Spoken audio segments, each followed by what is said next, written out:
Oh, come on. Are you serious? Okay. Welcome to the Cultured Bumpkin. Maybe. Let's see if. Oh, there I am. All right. So, um, okay. Sorry. Technical. Good. All right. Hey, haven't done Emma in a while. Getting back to that tonight. So here is chapter 23 of Emma. If it were to happen down south. Emma by Jane Austen. So this is volume 2, chapter 5, also known as chapter 23. Small heart had Harriet for visiting. Only half an hour before a friend called for at Mrs. Goddard's.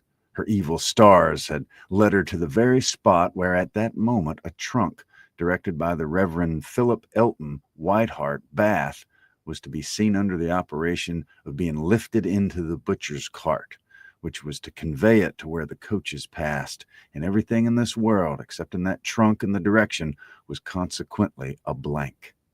She went, however, and when they reached the farm, and she was to be put down at the end of the broad, neat gravel walk which led between apple trees to the front door, the sight of everything which had given her so much pleasure the autumn before was beginning to revive a little local agitation. And when they parted, Emma observed her to be looking around with a sort of fearful curiosity, which determined her not to allow the visit to exceed the proposed quarter of an hour. She went on herself to give that portion of time to an old servant who was married and settled in Donwell. The quarter of an hour brought her punctually to the white gate again, and Miss Smith, receiving her summons, was with her without delay, and unattended by any alarming young man. She came solitarily down the gravel path, a Miss Martin just appearing at the door and parting with her seemingly with ceremonious civility. Excuse me. Man, I've had a little tickle in my throat. Sorry about that. Little sparkling strawberry.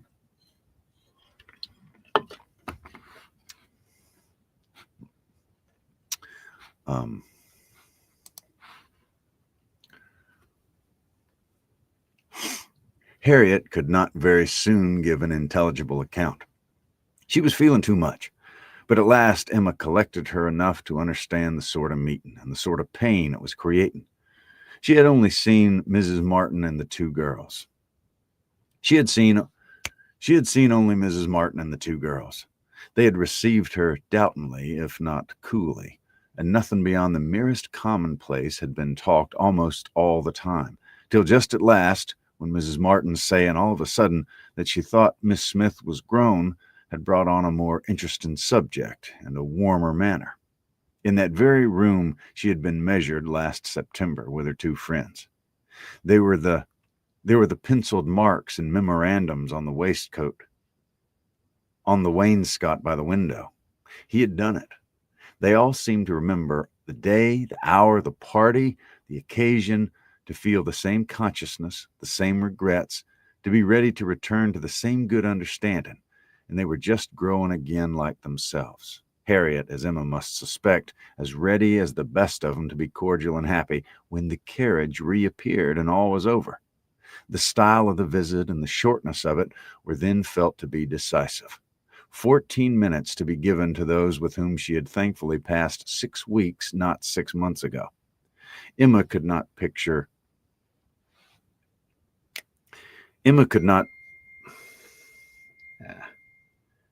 All right, let's see, what do we got here? Come on.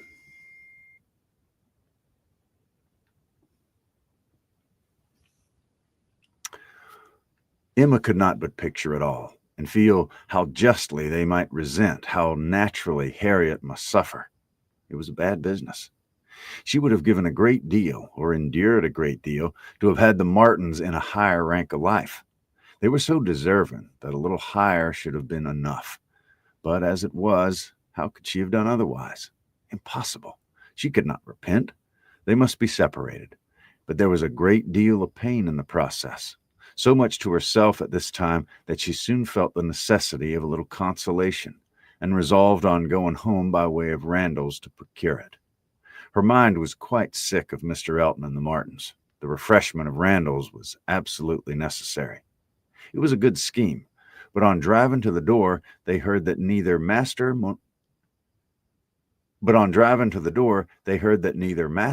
nor mistress was at home. They had both been out some time. The man believed they were gone to Hartfield. "That's too bad," cried Emma as they turned away. "And now we shall just miss them. Too provoking. I don't know when excuse me. I don't know when I've been so disappointed." And she leaned back in the corner to indulge her murmurs or to reason them away, probably a little of both. Such being the commonest process of a not ill-disposed mind. Presently the carriage stopped. She looked up.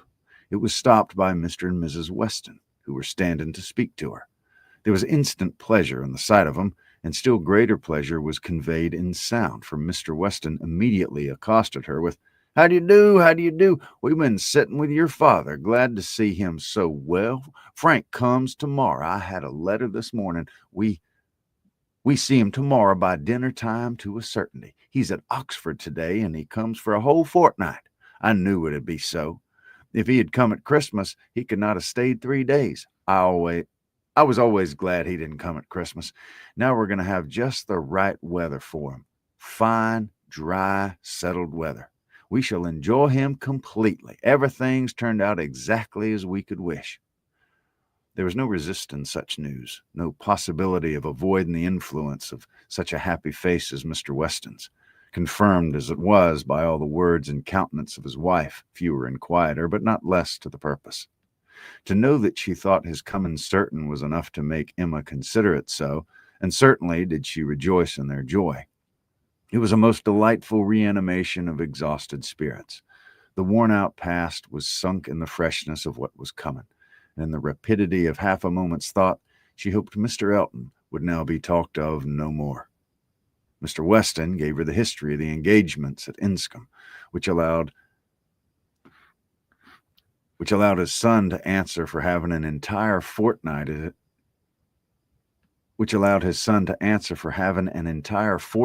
his command, as well as the route and the method of his journey, and she listened and smiled and congratulated. Okay, quick little break. I gotta change this little thing. Sorry. Hope you're having a good night, whether you're live or catching the replay. I hope that you are doing well. It's finally becoming fall where I'm at, and it's not so hot.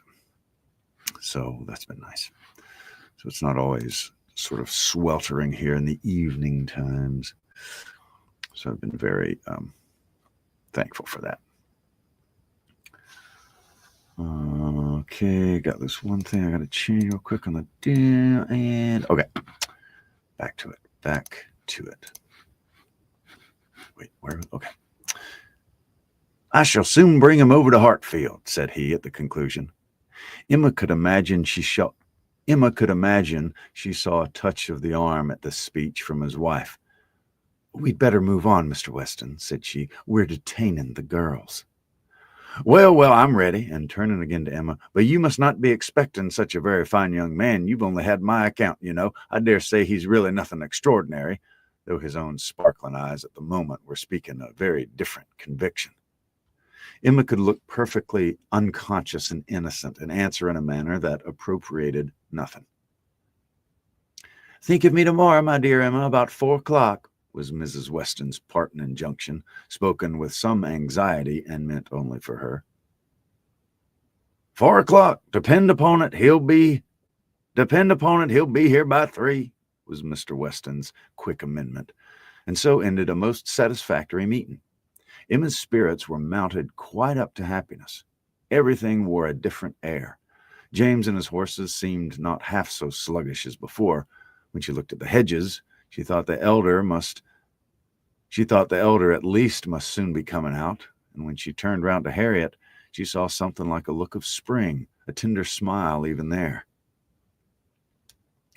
"Will Mr. Frank Churchill pass through Bath as well as Oxford?" was a question, however, which did not augur much.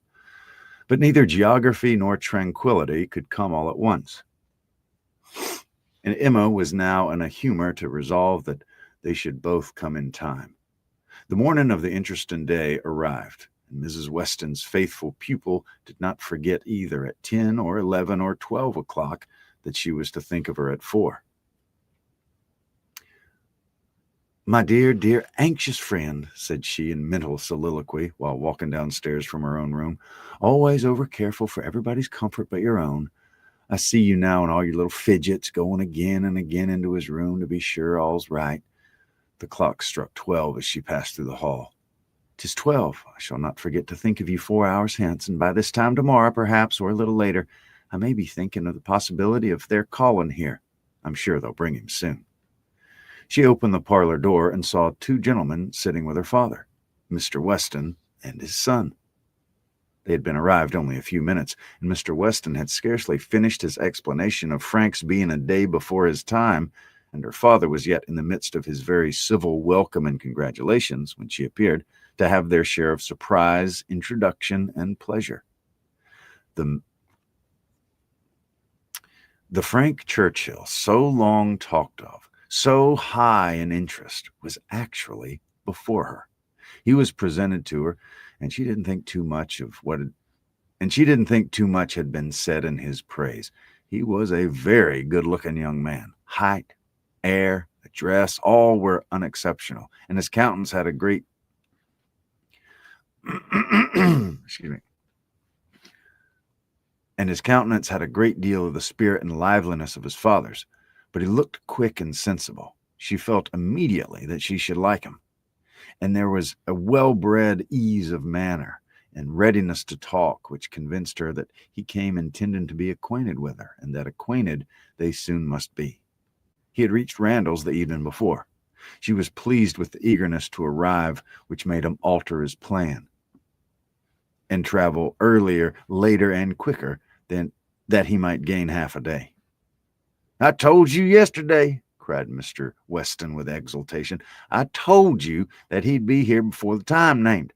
I remembered what I used to do myself. One can't creep upon a journey. One can't help getting on faster than one has planned, and the pleasure of coming in upon one's friends before the lookout begins is worth a great deal more than any little exertion it needs.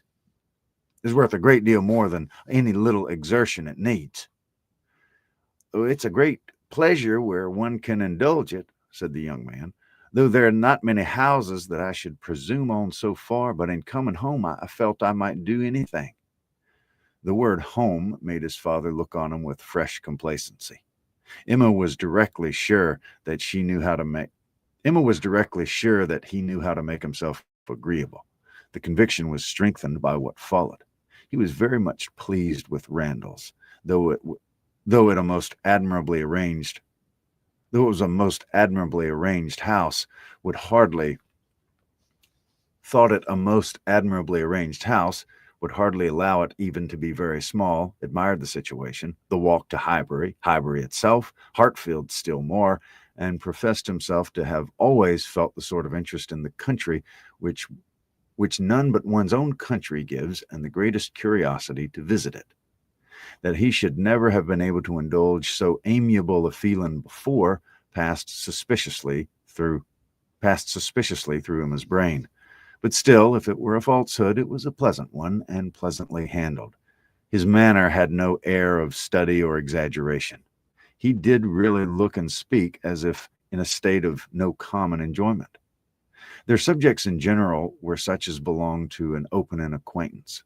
On his side were the inquiries. Was she a horsewoman? Pleasant rides? Pleasant walks? Had they had a large neighborhood? Highbury, perhaps, afforded society enough? There were several very pretty houses in and about. Balls. Had they balls? Was it a musical society?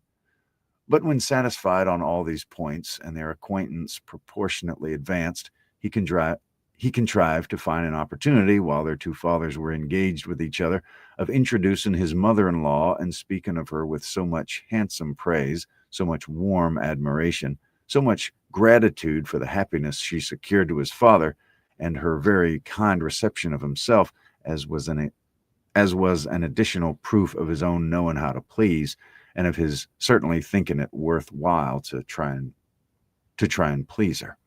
He did not advance a word of praise beyond what she knew to be thoroughly deserved by Mrs. Weston, but undoubtedly he could know very little of the matter. He understood that would be welcome. He could be sure of little else. His father's marriage, he said, had been the wisest measure. Every friend must rejoice in it, and the family from whom he had received such a blessing must be ever considered as having conferred the highest obligation on him. This chapter was longer than I thought. Let's see.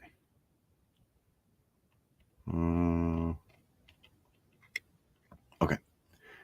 He got as near as he could to thanking her for Miss Taylor's merits without seeming quite to forget that in the common course of things it was to be rather supposed that Miss Taylor had formed Miss Woodhouse's character than Miss Woodhouse Miss Taylor's. And at last, as if resolved to qualify his opinion completely for traveling round to its object, he wound it all up with astonishment at the youth and beauty of her person. "Elegant, agreeable manners I was prepared for," said he, "but I confess that, considering everything, I had not expected more than a very tolerably well-looking woman of a certain age. I did not know that I was to find a pretty young woman in Mrs. Weston." "You cannot see too much perfection in Mrs. Weston for my feelings," said Emma. "Were you to guess her to be 18, I should listen with pleasure. But she would be ready to quarrel with you for using such words. Don't let her imagine that you've spoken of her as a pretty young woman." "I hope I should do better," he replied. "No, depend on it," with a gallant bow, "that in addressing Mrs. Weston I should understand whom I might praise without any danger of being thought extravagant in my terms." Emma wondered whether the same suspicion of what might be expected from their knowing each other, which had taken strong possession of her mind, had ever crossed his, and whether his compliments were to be considered as marks of acquiescence or proofs of defiance. She must see more of him to understand his ways.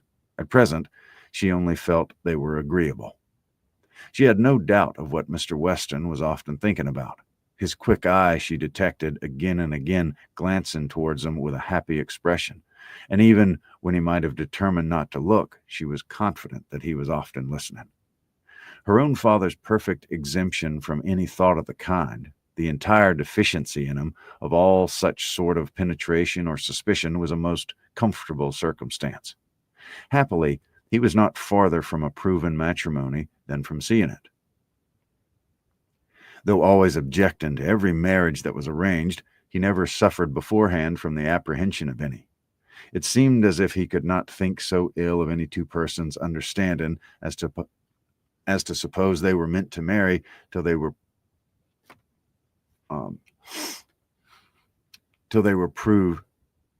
proved against him. She blessed the favor in blindness. He could now, without the drawback of a single unpleasant surmise, without a glance forward at any possible treachery in his guest, give way to all his natural kind-hearted civility in solicitous inquiries after Mr. Frank Churchill's accommodation on his journey, through the sad evils of sleeping 2 nights on the road, and expressed very genuine unmixed anxiety to know that he had certainly escaped catching cold, which he could never allow himself to feel quite assured of himself till after another night. A reasonable visit paid, Mr. Weston began to move. He must be going. He had business at the Crown about his hay, and a great many errands for Mrs. Weston at Ford's, but he need not hurry anybody else. His son, too well bred to hear the hint, rose immediately also, saying, "As you're going farther on business, sir, I'll take the opportunity of paying a visit, which must be paid some day or other, and therefore may as well be paid now. I have the honor of being acquainted with a neighbor of yours," turning to Emma, "a lady residing in or near Highbury, a family of the name of Fairfax. I shall have no difficulty, I suppose, in finding the house, though Fairfax, I believe, is not the proper name. I should rather say Barnes or Bates. Do you know of any family of that name?" "To be sure we do," cried his father. "Mrs. Bates, we passed her house. I saw Miss Bates at the window. True, true, you're to be acquainted with Miss Fairfax. I remember you knew her at Weymouth, and as fine a girl and a fine girl she is. Call upon her by all means. There's no necessity for my calling this morning, said the young man. Another day would do just as well. But there was that degree of acquaintance at Weymouth which, oh, go today, don't defer it. What is right to be done can't be done too soon. And besides, I must give you a hint, Frank. Any want of attention to her here should be carefully avoided.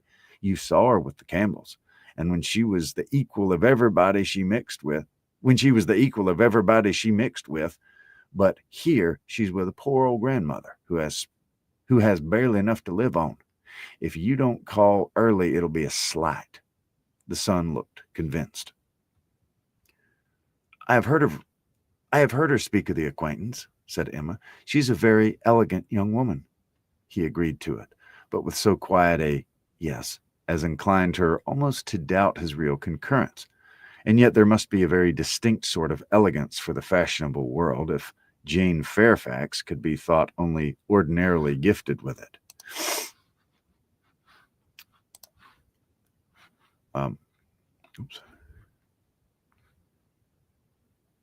If you were never particularly struck by her manners before, said she, I think you will today. You'll see her to her advantage. See her and hear her. No, I'm afraid you will not hear her at all, for she has an aunt who never holds her tongue. You're acquainted with Miss Jane Fairfax, sir.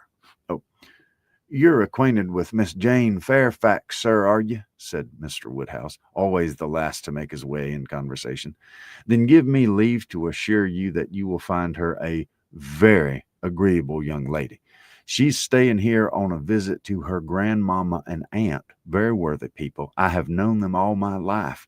They will be extremely glad to see you, I'm sure, and one of my servants shall go with you to show you the way. My dear sir, upon no account in the world. My father can direct me. But your father not going so far. He's only going to the Crown, quite on the other side of the street, and there are a great many houses. You might be very much at a loss, and it's a very dirty walk unless you keep on the footpath. But my coachman can tell you where you had best cross the street. Mr. Frank Churchill still declined it, looking as serious as he could, and his father gave his hearty support by calling out, My good friend, this is quite necessary. Frank knows a puddle of water when he sees it. And as to Mrs. Bates, he can get there from the Crown in a hop, step, and jump.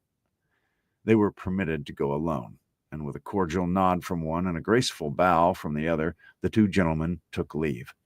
Emma remained very well pleased with this beginning of the acquaintance, and could now engage to think of them all at Randall's any hour of the day with full confidence in their comfort.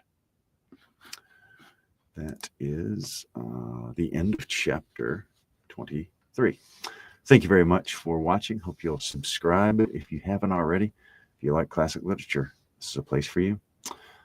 Thanks for watching, and I'll talk to you later.